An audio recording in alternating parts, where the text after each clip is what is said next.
ನಿಮ್ಮ ಕಂದನ ಮೊದಲ ನಗು, ಮೊದಲ ತೊದಲ ನುಡಿ, ಮೊದಲ ಹೆಜ್ಜೆ, ಅಮ್ಮನ ಮೊದಲ ಕೈತುತ್ತು. ಸದೃಢ ಹಾಗೂ ಆರೋಗ್ಯಕರ ಬೆಳವಣಿಗೆಗಾಗಿ ಪಾರಂಪರಿಕ ಪದ್ಧತಿಯಲ್ಲಿ ತಯಾರಾದ ಪೌಷ್ಟಿಕ ಆಹಾರ ಮಿಲೆಕ್ಸ್ ಮದರ್ ರೂಟ್. ಮೂಳೆಗಳ ಹಾಗೂ ಮೆದುಳಿನ ಬೆಳವಣಿಗೆಗೆ ಪೂರಕ ಮಿಲೆಕ್ಸ್ ಮದರ್ ರೂಟ್. ತಾಯಿಯ ಪ್ರೀತಿಯಷ್ಟೇ ಪರಿಶುದ್ಧ. ಖರೀದಿಸಲು ಲಿಂಕ್ ಡಿಸ್ಕ್ರಿಪ್ಷನ್ ಹಾಗೂ ಪಿನ್ ಕಾಮೆಂಟ್ನಲ್ಲಿದೆ.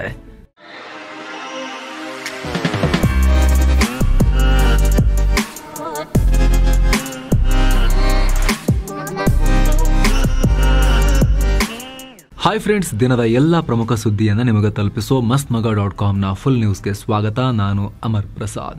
ರಾಷ್ಟ್ರ ಮಟ್ಟದಲ್ಲಿ ಸದ್ದು ಮಾಡಿದ್ದ ನೇತ್ರಾವತಿ ಫೈಲ್ಸ್ ಕೇಸ್ಗೆ ದೊಡ್ಡ ಟ್ವಿಸ್ಟ್ ಸಿಕ್ಕಿದೆ. ಸ್ನೇಹಿತರೆ, ನಾವು ಈ ಕೇಸ್ಗೆ ಸಂಬಂಧಪಟ್ಟಂತೆ ಪೊಲೀಸ್ ತನಿಖೆಯಾಗಲಿ, ಪೊಲೀಸರು ಅಲ್ಲಿ ಅಗದು ತೆಗೆದ ಬಳಿಕ ಏನು ಹೊರಗೆ ಬರುತ್ತೆ ನೋಡೋಣ. ಆಮೇಲಷ್ಟೇ ಈ ಕೇಸ್ನ ಸೀರಿಯಸ್ನೆಸ್ ಗೊತ್ತಾಗುತ್ತೆ ಅನ್ನೋದನ್ನ ನಾವು ಹೇಳಿದ್ವಿ. ನಮ್ಮ ನಿಲುವದಾಗಿತ್ತು, ನಾವು ಆ ಸ್ಟ್ಯಾಂಡ್ ತಗೊಂಡಿದ್ವಿ. ಆಧಾರ ಇಲ್ಲದೆ ನಾವು ಸುಮ್ಮನೆ ಮೊದಲೇ ಕೋಲಾಹಲ ಉಂಟು ಮಾಡೋದು ಬೇಡ ಅಂತ. ಇದೀಗ ಏನಾಗಿದೆ ಅಂದರೆ, ದೂರುದಾರ ಹೂತಿಟ್ಟಿದ್ದೇನೆ, 100 ಹೂತಿಟ್ಟಿದ್ದೇನೆ, ಅದರಲ್ಲಿ 15-16 ಅಂತೂ ಸ್ಪಷ್ಟ ಅಂತ ಹೇಳಿದ್ದ ಜಾಗಕ್ಕೆ ಮೃತದೇಹ ಹುಡುಕೋಕೆ JCBಯನ್ನ ತಗೊಂಡು ಹೋಗಿ ಪೊಲೀಸರು ಎಲ್ಲ ಅಗದು ನೋಡಿದ್ದಾರೆ. ಆ ಟೈಮ್ನಲ್ಲಿ ಶ್ವಾನ ದಳವನ್ನ ಕೂಡ ಇದರಲ್ಲಿ ಬಳಸಲಾಗಿದೆ. ದೂರುದಾರ ಶವ ಹೂತಿಟ್ಟಿದ್ದೀನಿ ಅಂತ ಹೇಳಿದ್ದ 13 ಸ್ಥಳಗಳನ್ನ ಐಡೆಂಟಿಫೈ ಮಾಡಿದ್ರು. ಆ ಸ್ಥಳದಲ್ಲಿ ಅಗಿಯೋ ಕೆಲಸವನ್ನ ಮಾಡಲಾಗಿದೆ. SIT ತಂಡ ಸ್ಥಳೀಯ ಗ್ರಾಮ ಪಂಚಾಯಿತಿಯಿಂದ ಸುಮಾರು 12 ಕಾರ್ಮಿಕರನ್ನ ಜಾಗ ಅಗಿಯೋಕೆ ನೇಮಿಸಿಕೊಂಡಿತ್ತು.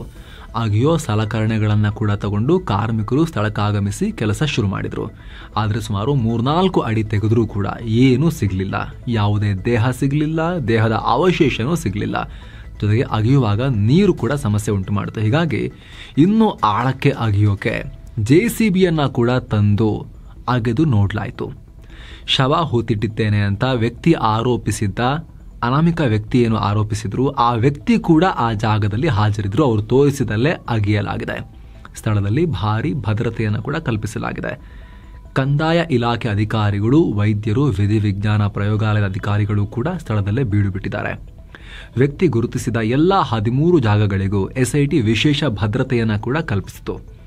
SIT ಟೀಮ್ನ DIG MN ಅನುಚೇತ್ ಅವರು ಮತ್ತು ಹಿರಿಯ ಉಪವಿಭಾಗಾಧಿಕಾರಿ ಸ್ಟೆಲ್ಲಾ ವರ್ಗೀಸ್ ಸ್ಥಳದಲ್ಲೇ ಇದ್ರು. ಈ ಟೈಮ್ನಲ್ಲಿ ದೂರುದಾರನಿಗೆ ತೃಪ್ತಿಯಾಗೋ ತನಕ ಹಾಗೂ ನಮಗೆ ಇನ್ನೂ ಅಗತ್ಯ ಇಲ್ಲ ಅಂತ ಅನಿಸೋ ತನಕ ನಾವು ಅಗಿತಾನೆ ಇರ್ತೀವಿ, ಅಗಿಯೋ ಕಾರ್ಯವನ್ನು ಮುಂದುವರಿಸ್ತೀವಿ ಅಂತ SIT ತಂಡದ ಅಧಿಕಾರಿಗಳು ಹೇಳಿಕೆಯನ್ನು ಕೊಟ್ಟಿದ್ದಾರೆ.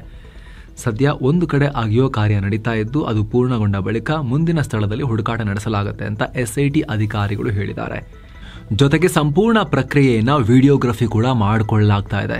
ಆಮೇಲೆ ತಗೊಂಡ್ರು, ಸಿಕ್ತು, ಎಲ್ಲ ಬಿಸಾಕಿದ್ರು ಅಂತ ಹೇಳಬಾರ್ದು ಅನ್ನೋ ಕಾರಣಕ್ಕೋಸ್ಕರ ಕಂಪ್ಲೀಟ್ ವಿಡಿಯೋಗ್ರಫಿ ಕೂಡ ಅಲ್ಲಿ ಮಾಡಿಕೊಳ್ಳಲಾಗ್ತಾ ಇದೆ. ಸ್ನೇಹಿತರೆ, ಸದ್ಯ ಈ ಫುಲ್ ನ್ಯೂಸ್ ರೆಕಾರ್ಡ್ ಆಗೋ ಈ ಕ್ಷಣದ ತನಕ ಕೂಡ ಇದು ಆನ್ಗೋಯಿಂಗ್, ಇದು ನಡೀತಾ ಇದೆ.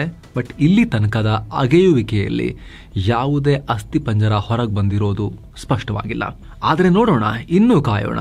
ದೂರುದಾರ ಇನ್ನೆಷ್ಟು ಜಾಗಗಳನ್ನ ತೋರಿಸ್ತಾರೆ, ಅಲ್ಲೆಲ್ಲ ಅಗೆದಾದ ಬಳಿಕ ಮತ್ತೇನಾದ್ರೂ ಸಿಗುತ್ತಾ, ಅಲ್ಲಿ ತನಕವೂ ಕೂಡ ಕಾದು ನೋಡೋಣ ಸ್ನೇಹಿತರೆ. ವಿಚಾರದಲ್ಲಿ ಏನು ಆಪರೇಷನ್ ಸಿಂಧೂರ್ ಕುರಿತಂತೆ ಸಂಸತ್ನಲ್ಲಿ ಭಾರಿ ಚರ್ಚೆ ನಡೀತಾ ಇದೆ. PM ನರೇಂದ್ರ ಮೋದಿ, ರಾಹುಲ್ ಗಾಂಧಿ, ಪ್ರಿಯಾಂಕಾ ಗಾಂಧಿ ವಾದ್ರಾ, ಅನುರಾಗ್ ಠಾಕೂರ್, ಅಮಿತ್ ಶಾ ಭಯಂಕರ ದಾಳಿ ಪ್ರತಿದಾಳಿಗಳನ್ನ ಮಾಡಿದ್ದಾರೆ. ಅದರಲ್ಲಿ ಮುಖ್ಯವಾಗಿ PM ಮತ್ತು ರಾಹುಲ್ ಗಾಂಧಿ ಅವರ ಹೇಳಿಕೆ ನಾವು ನೋಡೋದಾದ್ರೆ, ಮೊದಲಿಗೆ ರಾಹುಲ್ ಗಾಂಧಿ ಏನ್ ಹೇಳಿದ್ರು ಅಂತ ನೋಡಿ. ಫಸ್ಟ್ ಅವರು ಮಾತಾಡಿದ್ದು ವಿವಾದಾಸ್ಪದ ಹೇಳಿಕೆ ಕೊಟ್ಟಿದ್ದಾರೆ. ಆಪರೇಷನ್ ಸಿಂಧೂರ್ ಟೈಮ್ನಲ್ಲಿ ಭಾರತವೇ ಸೀಸ್ ಫೈರ್ಗೆ ರಿಕ್ವೆಸ್ಟ್ ಮಾಡ್ತು ಪಾಕಿಸ್ತಾನದ ಹತ್ರ ಅಂತ ರಾಹುಲ್ ಗಾಂಧಿ ಆರೋಪ ಮಾಡಿದ್ದಾರೆ. ಆದ್ರೆ ಇಲ್ಲಿ ಗಮನಿಸಬೇಕಾಗಿರೋ ಸಂಗತಿ ಏನು ಅಂದ್ರೆ, ಪೊಲಿಟಿಕಲ್ ಪಾರ್ಟಿಗಳ ಆರೋಪ ಪ್ರತ್ಯಾರೋಪ ಏನೇ ಇರಲಿ, ಪಾಕಿಸ್ತಾನ ಕೂಡ ಖುದ್ದು ಕ್ಲೇಮ್ ಮಾಡಿಲ್ಲ ಭಾರತ ಸೀಸ್ ಫೈರ್ ಕೇಳ್ತು ಅಂತ. ಆದ್ರೆ ರಾಹುಲ್ ಗಾಂಧಿ ಈ ವಿಚಾರದಲ್ಲಿ ಯಾಕೆ ಈ ರೀತಿ ಹೇಳಿದ್ರು ಅರ್ಥ ಆಗ್ತಾ ಇಲ್ಲ. ಭಾರತವೇ ಪಾಕಿಸ್ತಾನದ ಹತ್ರ ಸೀಸ್ ಫೈರ್ ಕೇಳ್ತು ಅಂತ ಹೇಳಿದ್ದಾರೆ ರಾಹುಲ್ ಗಾಂಧಿ. ಅದಾದ್ಮೇಲೆ ಏನ್ ಹೇಳಿದ್ದಾರೆ, ನಾವು ಏರ್ ಫೋರ್ಸ್ ಅನ್ನ ಯಾವುದೇ ಕಾರಣಕ್ಕೂ ಬ್ಲೇಮ್ ಮಾಡಕ್ಕಾಗಲ್ಲ, ಪೊಲಿಟಿಕಲ್ ಲೀಡರ್ಶಿಪ್ ಪ್ರಾಬ್ಲಮ್ ಇದು ಅಂತ ಹೇಳಿದ್ದಾರೆ. ಏರ್ ಫೋರ್ಸ್ ಅನ್ನ ಮೋದಿ ಅವರ ಇಮೇಜ್ ಪ್ರೊಟೆಕ್ಟ್ ಮಾಡೋಕೆ ಯೂಸ್ ಮಾಡಲಾಗಿದೆ ಅಂತ ರಾಹುಲ್ ಗಾಂಧಿ ಹೇಳಿದ್ದಾರೆ. ಭಾರತದ DGMOಗೆ ಪ್ರಧಾನಿ ಮೋದಿ ಸೀಸ್ ಫೈರ್ಗೆ ಕೇಳುವಂತೆ ಹೇಳಿದ್ದಾರೆ. ಆ ಮೂಲಕ ನೀವು ಪಾಕಿಸ್ತಾನಕ್ಕೆ ನಿಮ್ಮ ರಾಜಕೀಯ ಇಚ್ಛಾಶಕ್ತಿ ಎಷ್ಟು ಕೆಳಗಿದೆ ಅನ್ನೋದನ್ನ ತೋರಿಸ್ಕೊಟ್ಟಿದ್ದೀರಿ. ನಿಮಗೆ ಯುದ್ಧ ಮಾಡೋಕೆ ರಾಜಕೀಯ ಇಚ್ಛಾಶಕ್ತಿನೇ ಇಲ್ಲ, ನೀವು ಹೋರಾಟ ಮಾಡೋಕೆ ಬಯಸೋದೇ ಇಲ್ಲ ಅಂತ ರಾಹುಲ್ ಗಾಂಧಿ ಹೇಳಿದ್ದಾರೆ. ಅಲ್ಲದೆ ಟ್ರಂಪ್ 29 ಸಲ ಸೀಸ್ ಫೈರ್ ನಾನೇ ಮಾಡಿಸಿದ್ದು ಅಂತ ಹೇಳ್ತಾ ಇದ್ದಾರೆ. ಅದು ಸುಳ್ಳು ಅಂತಾದ್ರೆ ಟ್ರಂಪ್ ಒಬ್ಬ ಸುಳ್ಳುಗಾರ ಅಂತ ಹೇಳೋ ಧೈರ್ಯ ಭಾರತದ ಪ್ರಧಾನಿ ಮೋದಿಗೆ ಇಲ್ವಾ? ಧೈರ್ಯ ಮಾಡಿ ಹೇಳಿ ಹಾಗಾದ್ರೆ. ಇಂದಿರಾ ಗಾಂಧಿ ಅವರ ಹಾಫ್ ಧೈರ್ಯ ಇದ್ರೂ ಕೂಡ ನಾವು ಫೈಟರ್ ಜೆಟ್ ಕಳ್ಕೊಳ್ತಾ ಇರಲಿಲ್ಲ ಅಂತ ರಾಹುಲ್ ಗಾಂಧಿ ಹೇಳಿದ್ದಾರೆ. ಅದರಲ್ಲೂ ಕೂಡ 5 ಫೈಟರ್ ಜೆಟ್ ಕಳ್ಕೊಳ್ತಾ ಇರಲಿಲ್ಲ ಅಂತ ರಾಹುಲ್ ಗಾಂಧಿ ನಂಬರ್ ಕೂಡ ಹೇಳಿದ್ದಾರೆ. ನಿಮ್ಮ ಗಮನಕ್ಕಿರಲಿ, ಭಾರತೀಯ ವಾಯುಪಡೆ ಇನ್ನೂ ಕೂಡ ಭಾರತದ ಫೈಟರ್ ಜೆಟ್ ಹೋಗಿದೆಯಾ, ಹೋಗಿದ್ರೆ ಎಷ್ಟು ಸಂಖ್ಯೆಯಲ್ಲಿ ಹೋಗಿದೆ ಅನ್ನೋದ್ರ ಬಗ್ಗೆ ಯಾವುದೇ ಕ್ಲಾರಿಟಿಯನ್ನ ಕೊಟ್ಟಿಲ್ಲ. ಸಂದರ್ಭ ಬಂದಾಗ ಹೇಳ್ತೀವಿ. ಇವಾಗ ಅದು ಹೇಳೋಕೆ ಭದ್ರತೆಯ ವಿಚಾರಗಳು ಏನಾಯಿತು, ಆಪರೇಷನಲ್ ಡೀಟೇಲ್ಸ್ ಇವಾಗಲೇ ನಾವು ಬಯಲು ಮಾಡೋದಿಲ್ಲ. ಅವ್ರದ್ದು ಎಷ್ಟು ಬೀಳಿಸಿದ್ವಿ, ನಮ್ದು ಬಿತ್ತಾ ಇಲ್ವಾ, ಇವಾಗಲೇ ಹೇಳಲ್ಲ ಅಂತ ವಾಯುಪಡೆ ಹೇಳಿದೆ. ಮುಂದೊಂದು ದಿನ ಹೇಳ್ತೀವಿ ಅಂತ ಹೇಳಿದೆ. ರಾಹುಲ್ ಗಾಂಧಿ 5 ಫೈಟರ್ ಜೆಟ್ ಅನ್ನೋ ನಂಬರ್ ಅನ್ನ ಮೆನ್ಷನ್ ಮಾಡಿದ್ದಾರೆ. ಈ ಸ್ಟೇಟ್ಮೆಂಟ್ ಈ ಹಿಂದೆ ಎಲ್ಲಿ ಮೆನ್ಷನ್ ಆಗಿತ್ತು ಅಂತ ಹೇಳಿದ್ರೆ ಟ್ರಂಪ್ ಬಾಯಲ್ಲಿ ಬಂದಿತ್ತು. ಟೋಟಲ್ ಈ ಕದನದಲ್ಲಿ ಅವರು ಬರೀ ಭಾರತದಂತ ಹೇಳಿರಲಿಲ್ಲ, ಟೋಟಲ್ ಈ ಕಾನ್ಫ್ಲಿಕ್ಟ್ ನಲ್ಲಿ 5 ಫೈಟರ್ ಜೆಟ್ಸ್ ಹೋಗಿರಬಹುದು ಅಂತ ಟ್ರಂಪ್ ಹೇಳಿದ್ರು. ಅದರಲ್ಲಿ ಆ 5 ತೆಗೆದು ಭಾರತದ್ದು 5 ಹೋಗ್ತಾ ಇರಲಿಲ್ಲ ಅಂತ ರಾಹುಲ್ ಗಾಂಧಿ ಪಾರ್ಲಿಮೆಂಟ್ನಲ್ಲಿ ಹೇಳಿಕೆಯನ್ನ ಈಗ ಕೊಟ್ಟಿದ್ದಾರೆ. ಇದರ ಬೆನ್ನಲ್ಲೇ PM ನರೇಂದ್ರ ಮೋದಿ ಕೂಡ ಅಗ್ರೆಸಿವ್ ಆಗಿ ಈ ಲೋಕಸಭೆಯ ದಾಳಿ ಪ್ರತಿದಾಳಿ, ಮಾತಿನ ದಾಳಿ ಪ್ರತಿದಾಳಿಗಳ ಈ ಸಂಘರ್ಷಕ್ಕೆ ಇಳಿದ್ರು. PM ಏನ್ ಹೇಳಿದ್ರು ಅಂತ ನಾವೀಗ ನೋಡ್ತಾ ಹೋಗೋಣ. ಭಾರತ ಶತ್ರುಗಳ ವಿರುದ್ಧ ದೊಡ್ಡ ದಾಳಿ ಮಾಡೋದನ್ನ ಯಾವೊಂದು ರಾಷ್ಟ್ರವೂ ತಡೆಯಲಿಕ್ಕಾಗಲಿಲ್ಲ. ಭಾರತಕ್ಕೆ ಯಾವೊಬ್ಬ ವಿಶ್ವ ನಾಯಕರು ಕೂಡ ಆಪರೇಷನ್ ಸಿಂಧೂರ್ ನಿಲ್ಲಿಸಿ ಅಂತ ಹೇಳಲಿಲ್ಲ. ಏಪ್ರಿಲ್ 22ರ ಪಹಲ್ಗಾಮ್ ದಾಳಿಯ ರಿವೆಂಜ್ ಅನ್ನ ಕೇವಲ 22 ನಿಮಿಷಗಳಲ್ಲಿ ತಗೊಂಡಿದ್ದೀವಿ. ಈಗಲೂ ಪಾಕ್ನ ಕೆಲ ಏರ್ ಬೇಸ್ಗಳು ICUನಲ್ಲಿವೆ. ಭಾರತ 100% ತನ್ನ ಮಿಷನ್ ಅನ್ನ ರೀಚ್ ಆಗಿದೆ ಅಂತ ಮೋದಿ ಹೇಳಿದ್ರು. ಆಪರೇಷನ್ ಸಿಂಧೂರ್ ವೇಳೆ 193 ರಾಷ್ಟ್ರಗಳ ಪೈಕಿ ಪಾಕಿಸ್ತಾನಕ್ಕೆ ಕೇವಲ 3 ರಾಷ್ಟ್ರಗಳು ಮಾತ್ರ ಸಪೋರ್ಟ್ ಮಾಡಿದ್ವು. ಉಳಿದೆಲ್ಲ ರಾಷ್ಟ್ರಗಳು ಭಾರತದೊಂದಿಗೆ ಗಟ್ಟಿಯಾಗಿ ನಿಂತುಕೊಂಡ್ವು. 2014ರ ಮುಂಚೆ ದೇಶ ಉಗ್ರ ದಾಳಿಗಳ ಬಗ್ಗೆ ಭಯದಿಂದ ಬದುಕೋ ರೀತಿ ಇತ್ತು.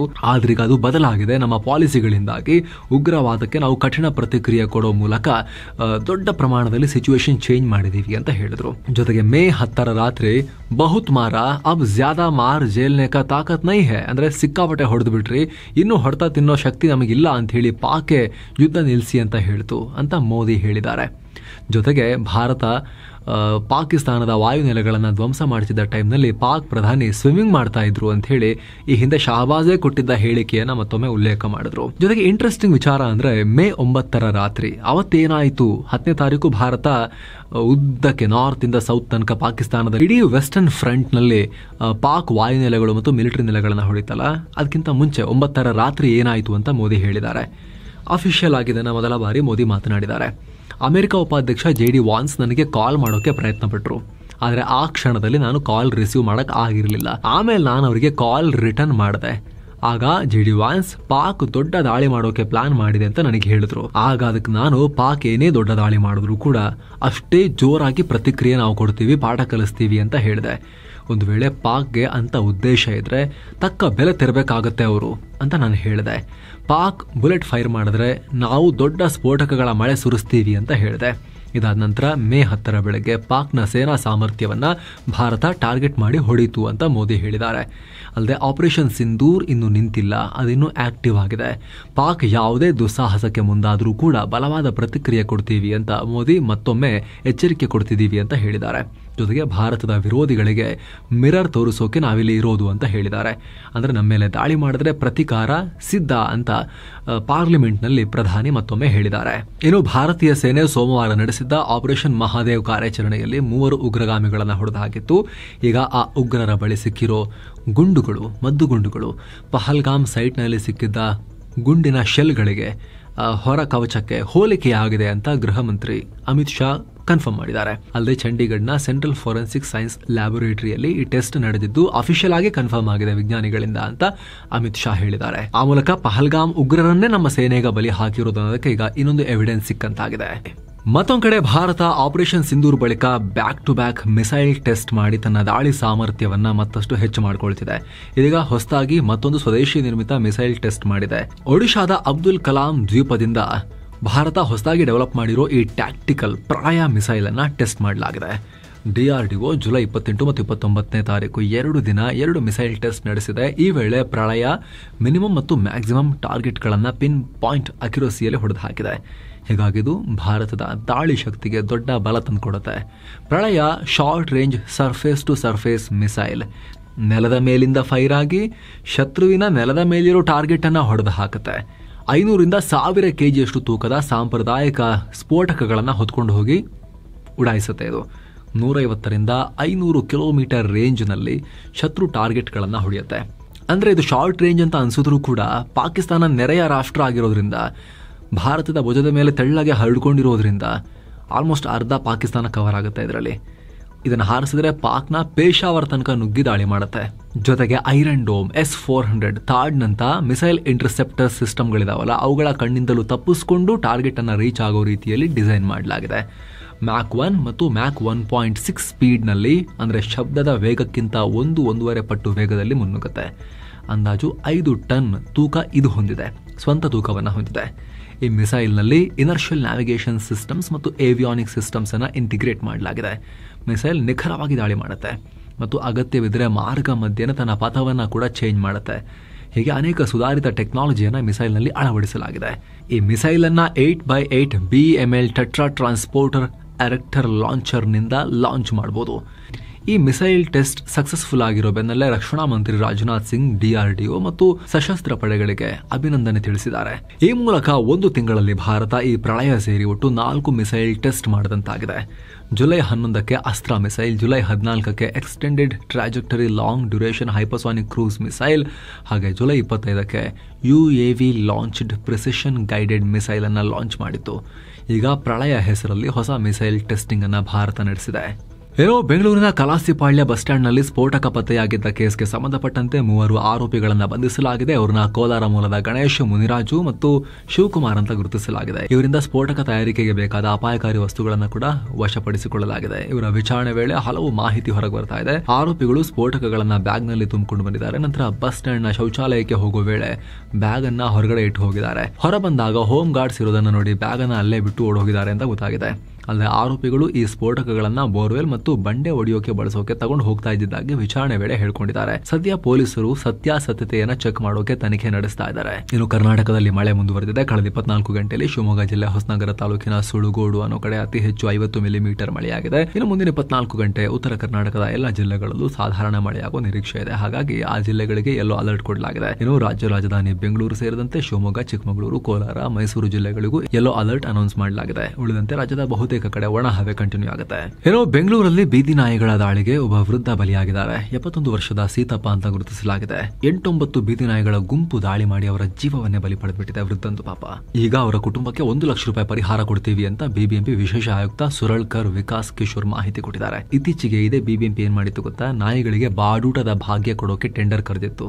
ಭಾರಿ ಟೀಕೆ ವ್ಯಕ್ತವಾದ ನಂತರ ಬಿರಿಯಾನಿ ಎಗ್ ರೈಸ್ ಎಲ್ಲ ಅಲ್ಲ, ನಾಯಿ ದರ್ಜೆಯ ಆಹಾರವನ್ನ ಕೊಡ್ತೀವಿ ಅಂತ ಹೇಳಿ ಸಮಜಾಯಿಷಿ ಕೊಟ್ಟಿದ್ರು. ಆ ಪ್ಲಾನ್ ನ ರೂವಾರಿ ಯಾರು ಗೊತ್ತಾ, ಇದೇ ವಿಕಾಸ್ ಸುರಳ್ಕರ್ ಅವರೇ ಅಂತ ಹೇಳಲಾಗ್ತಿದೆ. ಸೊ ಈಗ ಅವರೇ ಬೀದಿ ನಾಯಿಗಳಿಂದ ಬಲಿಯಾದ ವ್ಯಕ್ತಿ ಕುಟುಂಬಕ್ಕೆ ಪರಿಹಾರ ಕೊಡೋ ಪರಿಸ್ಥಿತಿಯನ್ನ ಬೀದಿ ನಾಯಿಗಳು ತಂದಿದ್ದಾವೆ. ಈಗ ಇನ್ನು ಭಾರತ ಮತ್ತು ಇಂಗ್ಲೆಂಡ್ ಟೀಮ್ ನಡುವೆ 5ನೇ ಟೆಸ್ಟ್ ಆರಂಭ ಆಗೋಕ್ಕೂ ಮುನ್ನ team India head coach Gautam Gambhir ಮತ್ತು ಓವಲ್ ಕ್ರಿಕೆಟ್ ಗ್ರೌಂಡ್ ನ ಪ್ರಿಪೇರ್ ಮಾಡೋ ಆ ಗ್ರೌಂಡ್ಸ್ ಮ್ಯಾನ್ ಲೀ ಪೋರ್ಟಿಸ್ ನಡುವೆ ಮಾತಿನ ಚಕಮಕಿ ನಡೆದಿದೆ. ನೆಟ್ಸ್ ಅಲ್ಲಿ ಟೀಮ್ ಇಂಡಿಯಾ ಬೌಲರ್ಗಳು ಬೌಲಿಂಗ್ ಪ್ರಾಕ್ಟೀಸ್ ಮಾಡ್ತಿದ್ದಾಗ ಕೋಚ್ ಕೂಡ ಅಲ್ಲೇ ಇದ್ರು. ತಮ್ಮ ರನ್ ಅಪ್ ಏರಿಯಾಗಳನ್ನ ಮಾರ್ಕ್ ಮಾಡಿಕೊಳ್ಳುವಾಗ ಈ ಘಟನೆ ಆಗಿದೆ ಅಂತ ಹೇಳಲಾಗ್ತಿದೆ. ಈ ವೇಳೆ ಗ್ರೌಂಡ್ಸ್ ಮ್ಯಾನ್ ಭಾರತೀಯ ತಂಡಕ್ಕೆ ಧಮಕಿ ಹಾಕಿದ್ದಾರೆ, ಅಲ್ಲಿಗೆ ಹೋಗ್ಬಿಡಿ, ಹತ್ರ ಸುಳಿಯಂಗಿಲ್ಲ ಅಂತ ಹೇಳಿ. ಆ ಟೈಮ್ನಲ್ಲಿ ಪಿತ್ತ ನೆತ್ತಿಗೇರಿದ ಗೌತಮ್ ಗಂಭೀರ್, ನೀನ್ ಯಾರು ಹೇಳಕ್ಕೆ, ನೀನ್ ಏನ್ ಕೆಲಸ ಮಾಡ್ಬೇಕು ಅದನ್ನ ಮಾಡ್ಕೊಂಡಿರೋ, ನನಗೆ ಹೇಳಕ್ ಬರಬೇಡ ಅಂತ ಹೇಳಿದ್ದಾರೆ. ಇದು ಒಂದಾಯ್ತು. ಇದು ಬಿಟ್ಟು ಕೂಡ ಇನ್ನೊಂದು ಎಪಿಸೋಡ್ ಕೂಡ ಅಲ್ಲೇ ಆಗಿದೆ. ಏನು ಅಂತ ಹೇಳಿದ್ರೆ, ಭಾರತೀಯ ಸಿಬ್ಬಂದಿ ಪ್ರಾಕ್ಟೀಸ್ ಮಾಡಕ್ ಹೋಗ್ತಾ ಇದ್ದ ಟೈಮ್ನಲ್ಲಿ ಸಪೋರ್ಟ್ ಸ್ಟಾಫ್ ಅಲ್ಲಿ ಒಂದು ಸ್ಥಳಕ್ಕೆ ಫ್ರಿಜ್ ತಗೊಂಡು ಹೋಗ್ತಾರಲ್ಲ, ಕ್ಯಾರಿ ಮಾಡೋ ಚಿಕ್ಕದು ಕೂಲರ್ ತಗೊಂಡು ಹೋಗ್ತಾರಲ್ಲ, ಒಂದು 5ರಿಂದ 10 kg ಇರ್ಬೋದು, ಅದನ್ನ ತಗೊಂಡೋಗಿ ಪಿಚ್ ಹತ್ರ ಇಟ್ಕೊಂಡಿದ್ರು, ಅಲ್ಲಿ ಇಟ್ಟಿದ್ರು. ಅದಕ್ಕೂ ಕೂಡ ಗ್ರೌಂಡ್ಸ್ಮನ್ ಅದು ಭಾರ ಇರುತ್ತೆ, ಪಿಚ್ ಮೇಲೆ ಪ್ರೆಷರ್ ಉಂಟು ಮಾಡುತ್ತೆ, ಪಿಚ್ ಹಾಳಾಗುತ್ತೆ, ತರಬೇಡಿದೆನಾ ಅಂತ ಹೇಳಿ ಧಮಕಿ ಹಾಕಿದ್ದಾರೆ ಗ್ರೌಂಡ್ಸ್ಮನ್ ಭಾರತೀಯ ಟೀಮ್ನ ಸಪೋರ್ಟ್ ಸ್ಟಾಫ್ಗೆ. ಅದಕ್ಕೂ ಕೂಡ ರೊಚ್ಚಿಗೆದ್ದು ಗಂಭೀರ್ ಸರಿಯಾಗಿ ಬೈದು ಬಿಟ್ಟಿದ್ದಾರೆ ಅವರಿಗೆ. ಅದು ಬಹಳ ಇಂಟರ್ನ್ಯಾಷನಲ್ ಲೆವೆಲ್ನಲ್ಲಿ ಬ್ರಿಟಿಷ್ ಮೀಡಿಯಾದಲ್ಲಿ, ಭಾರತದಲ್ಲೂ ಕೂಡ ವೈರಲ್ ಆಗ್ತಾ ಇದೆ. ಮೊದಲೇ ಮುಂಗೋಪಿ ಗೌತಮ್ ಗಂಭೀರ್ ಅಂತ ಟೈಮ್ನಲ್ಲಿ ಹಾಗಿರ್ಬೇಕಾದ್ರೆ ಆ ಗ್ರೌಂಡ್ಸ್ಮನ್ ಆ ಕೂಲರ್ ಅಲ್ಲಿ ಇಡಬೇಡ, ಏನು ಕೂಲ್ ಡ್ರಿಂಕ್ಸ್ ತಗೊಂಡೋಗಿರೋ ಚಿಕ್ಕಡ ಬಾಕ್ಸ್ ಇರುತ್ತಲ್ಲ ಇಷ್ಟು ದೊಡ್ಡದು, ಅದನ್ನ ಅಲ್ಲಿ ಇಡಬೇಡ ಅಂತ ಹೇಳಿದ್ದಕ್ಕೆ ರೊಚ್ಚಿಗೆದ್ದ ಗೌತಮ್ ಗಂಭೀರ್, ನಮ್ಮ ಸಪೋರ್ಟ್ ಸ್ಟಾಫ್ ಸುದ್ದಿಗೆ ಬರಬೇಡ, ಅವ್ರಿಗೆ ನೀನು ಬೈಬೇಡ ಅಂತ ಹೇಳಿ ಮಧ್ಯಕ್ಕೆ ಹೋಗಿ ಗಲಾಟೆ ಮಾಡಿದ್ದಾರೆ. ಕಳೆದ 2-3 ಸೆಷನ್ಗಳಲ್ಲಿ ನಿರಂತರವಾಗಿ ಲಾಸ್ ಮಾಡ್ಕೊಂಡಿದ್ದ ಭಾರತೀಯ ಷೇರುಪೇಟೆ ಗ್ರೀನ್ನಲ್ಲಿ ಕೊನೆಯಾಗಿದೆ. ಪರವಾಗಿಲ್ಲ, ಚೆನ್ನಾಗಿ ಪರ್ಫಾರ್ಮೆನ್ಸ್ ತೋರಿಸ್ತು. ದಿನದ ವಹಿವಾಟಿನ ಅಂತ್ಯಕ್ಕೆ ಸೆನ್ಸೆಕ್ಸ್ 446 ಪಾಯಿಂಟ್ಸ್ ರೈಸ್ ಆಗಿ 81,337ಕ್ಕೆ ತಲುಪಿದೆ. ನಿಫ್ಟಿ 140 ಪಾಯಿಂಟ್ಸ್ ಹೆಚ್ಚಾಗಿ 24,821ಕ್ಕೆ ರೀಚ್ ಆಗಿದೆ. Reliance Industries, Jio Financial Services, HDFC ಬ್ಯಾಂಕ್ನಂಥ ಹೆವಿವೇಟ್ ಸ್ಟಾಕ್ಸ್ ಚೆನ್ನಾಗಿ ಪರ್ಫಾರ್ಮ್ ಮಾಡಿದ್ವು. ಮತ್ತೊಂದು ಕಡೆ ಭಾರತದ ಆರ್ಥಿಕತೆಯ ಗ್ರೋತ್ ನಂಬರ್ಸ್ ಕೂಡ ಚೆನ್ನಾಗಿ ಬರ್ತಾ ಇದೆ. ಅಗತ್ಯ ವಸ್ತುಗಳ ದರ ಕೂಡ ಸ್ಟೇಬಲ್ ಆಗಿದೆ, ಜೊತೆಗೆ ಮುಂಗಾರು ಕೂಡ ಚೆನ್ನಾಗಾಗಿದೆ. ಹೀಗಾಗಿ ಸಾಕಷ್ಟು ಅನಿಶ್ಚಿತತೆಗಳ ನಡುವೆನೂ ಕೂಡ ಈಗ ಕಡೆಗೂ ಮಾರ್ಕೆಟ್ ಸ್ವಲ್ಪ ಗ್ರೀನಿಗೆ ಬಂದಿದೆ.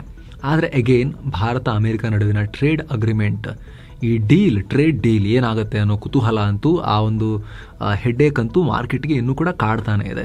ಅದ್ರ ಬಗ್ಗೆ ಯಾವ ಕ್ಲಾರಿಟಿ ಸಿಗುತ್ತೆ, ಎಷ್ಟು ಟ್ಯಾರಿಫ್ ಬರುತ್ತೆ ಅಂತ ಹೇಳಿ ನೋಡ್ತಾನೆ ಇದ್ದಾರೆ. ಅದು ಬಂದಾಗ ಅದೊಂದು ರೀತಿಯ ಇಂಪ್ಯಾಕ್ಟ್ ಮಾಡುತ್ತೆ, ಪಾಸಿಟಿವ್ ನೆಗೆಟಿವ್ ನೋಡ್ಬೇಕು ಏನು ಬರುತ್ತೆ ಅಂತ. Axis Bank, Tata Consultancy Services, Titan, ITC ಮತ್ತು ಆಲ್ಟ್ರಾಟೆಕ್ ಷೇರುಗಳು ರೆಡ್ನಲ್ಲಿದ್ವು. Reliance Industries, Jio Financial Services, Larsen and Toubro, Asian Paints, Tata Motors, IndusInd Bank ಸೇರಿ ಆಲ್ಮೋಸ್ಟ್ ಎಲ್ಲ ಷೇರುಗಳು ಗ್ರೀನ್ನಲ್ಲಿದ್ವು. ಡಾಲರ್ ಮುಂದೆ ರೂಪಾಯಿ ಮೌಲ್ಯ 12 ಪೈಸೆ ಡೌನ್ ಆಗಿ 86 ರೂಪಾಯಿ 82 ಪೈಸೆ ಆಗಿದೆ. ಇನ್ನು ಚಿನ್ನ ಮತ್ತು ಬೆಳ್ಳಿ ದರ ವಿಚಾರಕ್ಕೆ ಬಂದರೆ 24 ಕ್ಯಾರೆಟ್ನ 10 ಗ್ರಾಂ ಚಿನ್ನದ ಬೆಲೆಯಲ್ಲಿ 150 ರೂಪಾಯಿ ಕಮ್ಮಿಯಾಗಿ 98,296 ರೂಪಾಯಿ ಆಗಿದೆ. 22 ಕ್ಯಾರೆಟ್ನ 10 ಗ್ರಾಂ ಚಿನ್ನದ ಬೆಲೆಯಲ್ಲಿ 140 ರೂಪಾಯಿ ಕಮ್ಮಿಯಾಗಿ 90,040 ರೂಪಾಯಿ ಆಗಿದೆ. 1 ಕೆಜಿ ಬೆಳ್ಳಿ ಬೆಲೆಯಲ್ಲಿ 323 ರೂಪಾಯಿ ಹೆಚ್ಚಾಗಿ 1,13,307 ರೂಪಾಯಿ ಆಗಿದೆ. ಸೊ ಫ್ರೆಂಡ್ಸ್, ಇದಾಗಿತ್ತು ಇವತ್ತಿನ ಫುಲ್ ನ್ಯೂಸ್. ನಾವು ಕುಯ್ದಿಲ್ಲ, ಎಳೆದಿಲ್ಲ, ಕಿರ್ಚಾಡಿಲ್ಲ, ಬರೀ ಸುದ್ದಿಯ ರೀತಿಯಲ್ಲಿ ನಿಮಗೆ ತಲುಪಿಸುವ ಪ್ರಯತ್ನವನ್ನ ಮಾಡಿದ್ದೀವಿ. ನಮ್ಮ ಈ ಪ್ರಯತ್ನ ನಿಮಗೆ ಇಷ್ಟ ಆಗ್ತಾ ಇದ್ರೆ ದಯವಿಟ್ಟು mastmaga.com ಚಾನಲ್ಗೆ ಸಬ್ಸ್ಕ್ರೈಬ್ ಮಾಡಿ, ಪಕ್ಕದ ಬೆಲ್ ಐಕಾನ್ ಮೇಲೆ ಕ್ಲಿಕ್ ಮಾಡೋದನ್ನು ಯಾವುದೇ ಕಾರಣಕ್ಕೂ ಮರಿಬೇಡಿ. Thank you so much. ಮತ್ತೆ ಭೇಟಿ ಆಗ್ತಿರೋಣ. ನಮಸ್ತೆ.